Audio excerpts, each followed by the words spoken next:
Un encuentro con su palabra, porque secase la hierba, marchitase la flor, mas la palabra de Dios permanece para siempre. Con ustedes, el doctor José Ricardo Arias Quintero.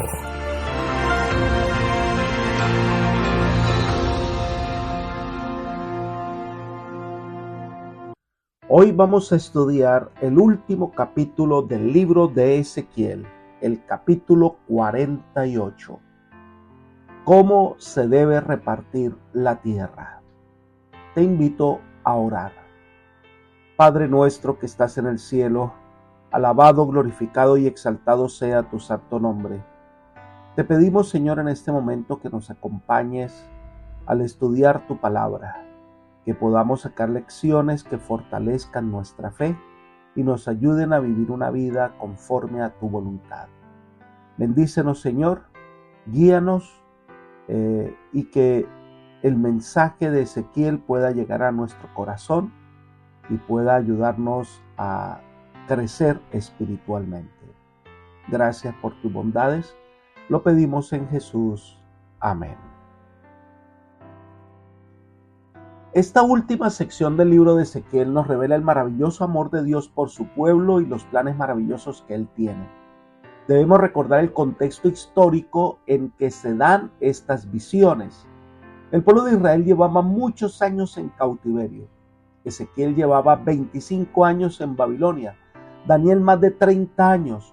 Los judíos ya se estaban habituando a vivir en la gran ciudad de Babilonia. Además, su tierra estaba despoblada y toda la ciudad de Jerusalén en ruinas. No había manera de volver a ella. Todo parecía indicar que Israel como nación desapareció. No había indicios, humanamente hablando, que Israel volviese a nacer como nación. En esos momentos de desesperanza, Dios habla a través de su profeta y comienza con una visión en la que le dice al pueblo que ellos volverán a Jerusalén, que Dios lo hará posible. Y comienza a dar detalles de la manera en que se debe construir el templo, le muestra las diferentes partes del templo, cómo debe construirse, qué tanto terreno se necesita. Y lo más interesante es que se le muestra a Ezequiel algo tan real en esa visión. Dios lo tiene todo planeado. Dios lo hará posible. El mensaje que Dios da al profeta es la certeza que su promesa de restauración se hará posible.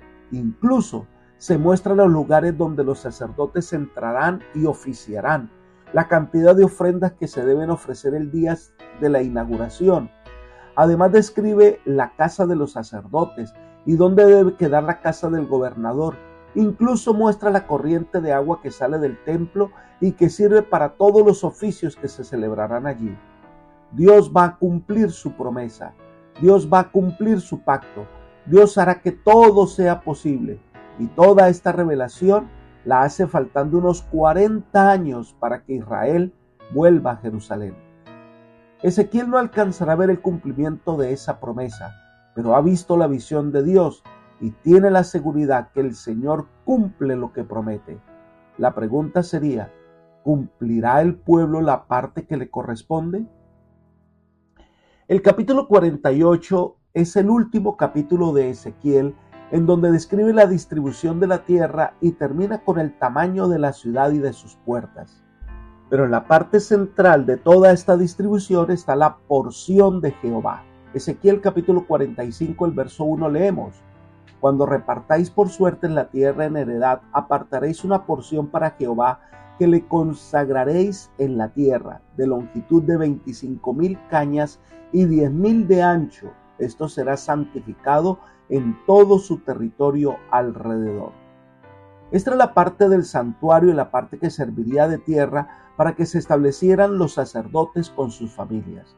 A cada lado de esta porción estará Judá y Benjamín, las tribus que permanecieron fieles por más tiempo que las otras 10 tribus. En los versículos 1 al 7 de Ezequiel 48 se habla de la distribución de la tierra. Leamos los versículos 1 y 2. Estos son los nombres de las tribus, desde el extremo norte por la vía de Etlón y viniendo a Hamat, a Hazar Enam, en los confines de Damasco, al norte hacia Hamat, Tendrá Dan una parte desde el lado oriental hasta el occidental, junto a la frontera de Dan, desde el lado del oriente hasta el lado del mar, tendrá Aser una parte. Si seguimos leyendo el pasaje, notaremos que se mencionan todas las tribus de Israel. La parte central de la tierra había de ser ocupada por la porción de Jehová. A cada lado de esta porción estarán la tribu de Judá y Benjamín. Las tribus de Rubén y Simeón, las dos mayores, fueron colocadas junto a ellos. Dan fue ubicada en el extremo norte, donde había vivido antes. No parece haber ninguna razón para la ubicación de las tribus restantes. Es interesante que todas ellas fueron expatriadas por su pecado. Cometieron errores graves, pero Dios perdona sus pecados y los restaura. Dios está listo para justificar a quienes reconocen sus faltas y desean su perdón. Dios es experto en tomar los casos más complejos y resolverlos. Dios da esperanza cuando el mundo cree que no hay solución. La descripción de la parte que le corresponde a Jehová son los versículos 8 al 14. Miremos los versículos 8 y 9. Junto al límite de Judá, desde el lado del oriente hasta el lado del mar, estará la porción que reservaréis de 25,000 cañas de anchura y de longitud, como cualquiera de las otras partes, esto es, desde el lado del oriente hasta el lado del mar, y el santuario estará en medio de ella. La porción que reservaréis para Jehová tendrá de longitud 25,000 cañas y 10,000 de anchura. Una parte está reservada para levantar el templo, otra sección está destinada para los sacerdotes, pero se menciona de manera especial a los descendientes de Sadoc, versículos 11 y 12. Los sacerdotes santificados de los hijos de Sadoc, que me guardaron fidelidad, que no se descarriaron cuando se descarriaron los hijos de Israel, como se descarriaron los levitas, ellos tendrán como parte santísima la porción de la tierra reservada junto al límite de la de los levitas. Estos fueron los sacerdotes leales al Señor. No se desviaron en su oficio y su tarea. Pero Dios perdona a los levitas y a los sacerdotes que se desviaron del camino. Dios está presentando el futuro de Israel con todos los detalles porque Dios todo lo ve, todo lo sabe. Nada lo toma por sorpresa y entonces advierte que la porción de Jehová será tratada de manera especial. Versículo 14. Como parcela escogida del país no se podrá vender, permutar ni expropiar ninguna parte de ella, pues está consagrada al Señor. Esta tierra es dedicada únicamente para el servicio de la adoración del Eterno. No se puede vender, no se puede permutar, no se puede heredar, porque es la porción de Jehová. Además, el Señor describe la extensión de un terreno que puede ser usado para el cultivo de la tierra y para otros menesteres. Versículos 15 al 20 sería esta sección. Veamos los versículos 15 y 16. Las 5,000 cañas de anchura que quedan de las 25,000 serán profanas para la ciudad, para habitación y para ejido, y la ciudad estará en medio de ella. Estas serán sus medidas: al lado norte 4,000 cañas, al lado sur 4,500, al lado del oriente 4,500 y al lado del occidente 4,500. La ciudad debe ocupar un cuadrado de aproximadamente 4,500 codos de lado, rodeado de un campo abierto de 250 codos, con lo cual el cuadrado dedicado a la ciudad tenía 5,000 codos, aproximadamente 2.6 kilómetros de lado. Este era el ancho preciso de lo que quedaba al lado sur de la porción de Jehová. Este terreno se dedicará al uso común de la ciudad, para la construcción de viviendas y para pastizales. Estos terrenos que quedaban fuera de la ciudad y de la tierra consagrada al Señor, la cultivarán los trabajadores de la ciudad sin importar a qué tribu pertenezcan. Dios quiere que impere el espíritu de hermandad entre su pueblo. El cultivo, la cosecha servirá de alimento para todas las familias de Israel, y mientras Dios dirija a su pueblo, mientras Dios sea el protector de esta nación, no les faltará nada y sus tierras prosperarán. Esta es una evidencia para que el mundo conozca el amor y la bondad de un Dios que siempre cumple sus promesas. El terreno del gobernador se describe en los versículos 21 y 22. Del gobernador será lo que quede a uno y al otro lado de la porción santa y de la propiedad de la ciudad, esto es, delante de las 25,000 cañas de la porción hasta el límite oriental y al occidental delante de las 25,000 hasta el límite occidental. Lo que quede delante de dichas partes será del gobernante. Será una porción santa y el santuario de la casa estará en medio de ella. De este modo la parte del gobernante será la comprendida desde la porción de los levitas y la porción de la ciudad, entre el límite de Judá y el límite de Benjamín. Dios había profetizado que esta nación restaurada no volverá a tener rey, sino que se nombrará un gobernador.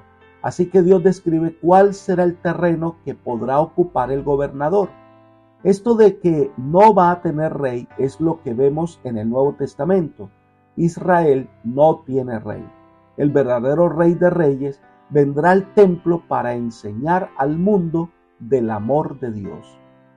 En los versículos 23 al 29 aparece la distribución de la tierra a las tribus que no fueron mencionadas en los textos anteriores. Miremos el versículo 29. Esta es la tierra que repartiréis por suertes en heredad a las tribus de Israel. Estas son sus porciones, ha dicho Jehová el Señor. El Señor indica cómo se repartirán las tierras. Es interesante el contexto en que esta profecía se da, cuando Israel está desolada y parece que reina es la muerte. Dios promete dar vida, sanar a su pueblo, perdonarlo y restaurarlo. Y hasta describe cómo se deben distribuir y las tierras que debe ocupar cada uno. Esto es una visión profética que debe encontrar un fundamento en la fe en aquel que todo lo hace posible. Y este capítulo y el libro de Ezequiel terminan con la visión de la restauración de la ciudad de Jerusalén, la ciudad de Dios. Los versículos 30 al 35. Leamos primero los versículos 30 y 31. Estas son las salidas de la ciudad. Al lado norte, 4,500 cañas por medida, y las puertas de la ciudad serán llamadas según los nombres de las tribus de Israel. Las 3 puertas del norte serán la puerta de Rubén, la puerta de Judá y la puerta de Leví. Lo primero que describe son las medidas de la ciudad, y dice que cada lado de la ciudad habrán 3 puertas, y cada una de estas puertas lleva uno de los nombres de las 12 tribus de Israel.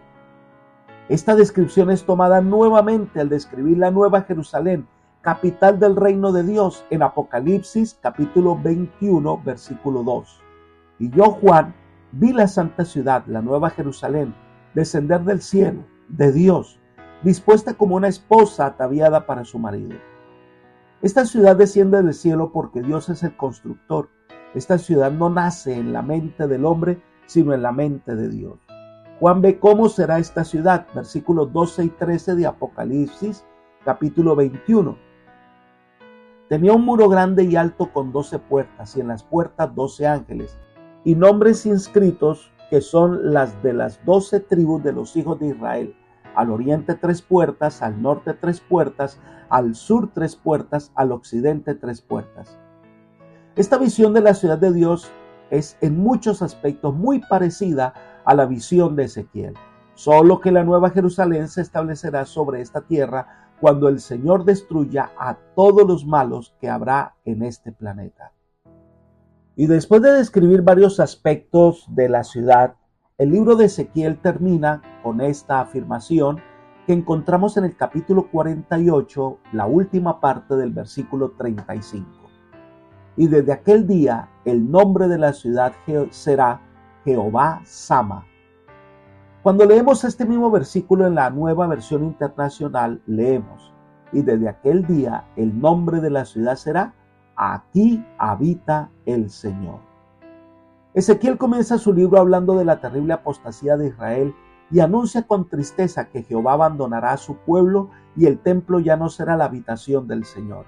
La ciudad es destruida y el templo fue quemado. Pero ahora termina el libro anunciando que el Señor hará un nuevo pacto con su pueblo, que Él volverá a reunir a su pueblo que estaba esparcido, que volverá a nacer Israel, que volverá a construirse un templo. Y entonces Dios va a morar allí. Dios estará nuevamente entre ellos. Dios volverá a habitar con su pueblo restaurado. ¡Qué tremenda promesa para Israel! Pero esta promesa es la que Dios le ha dado a los habitantes de este mundo lleno de pecado. Dios puede venir y poner fin al dolor, y muy pronto lo hará. Y el Apocalipsis nos dice que en este nuevo mundo Dios habitará allí. Apocalipsis 21, versículos 22 y 23. Y no vi en ella templo, porque el Señor Dios Todopoderoso es el templo de ella y el Cordero. La ciudad no tiene necesidad de sol ni de luna que brillen en ella, porque la gloria de Dios la ilumina y el Cordero es su lumbrera. Este mundo restaurado es lo que Dios tiene planeado para todos nosotros. Hay lugar para ti en los planes de Dios. Hay lugar para ti en las mansiones que Dios ha preparado. Pero la condición para vivir allí para siempre con el Señor es que hoy le abras la puerta del corazón. Y el Señor vendrá y habitará en tu corazón y transformará tu vida. Entonces podemos decir, Dios habita aquí. Y esta misma canción la entonaremos cuando Él establezca su reino en nuestro mundo. Apreciado amigo y hermano, la promesa de Dios es para ti con una condición. Si oyereis hoy su voz, no endurezcáis vuestros corazones.